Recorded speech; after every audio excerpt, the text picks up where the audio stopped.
অন্তর্বর্তী সরকার rapid action battalion র্যাবের নাম পরিবর্তনের সিদ্ধান্ত নিয়েছে। নতুন নাম হবে স্পেশাল ইন্টারভেনশন ফোর্স SIF। এই তথ্য মঙ্গলবার দুপুরে সচিবালয়ে আইনশৃঙ্খলা সংক্রান্ত কোর কমিটির সভা শেষে স্বরাষ্ট্র উপদেষ্টা লেফটেন্যান্ট জেনারেল অবসরপ্রাপ্ত মোহাম্মদ জাহাঙ্গীর আলম চৌধুরী জানিয়েছেন। স্বরাষ্ট্র উপদেষ্টা বলেন, আজ থেকে স্পেশাল ইন্টারভেনশন ফোর্স SIF র্যাবের নতুন নাম।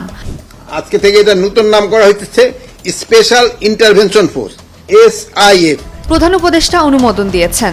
আদেশ জারির পর এ নামে কার্যক্রম নতুনভাবে শুরু হবে। পোশাকও পরিবর্তন হচ্ছে। বসুন্ধরা ডায়াপেন্ট এখন আরো উন্নত। এই হট এয়ার থ্রো টপশিট দ্রুত শোষণ করে সোনামণিকে দেয় কোমল অনুভূতি। হয়তো পরবর্তী সপ্তাহেই নতুন পোশাকে দেখা যাবে তাদের। তিনি বলেন, ১.৫ বছরে র্যাবের কাজের মানে পরিবর্তন এসেছে। অনেকে আশাবাদী ছিলেন র্যাবের নাম পরিবর্তন করা হবে, সেজন্য নাম পরিবর্তন করা হয়েছে।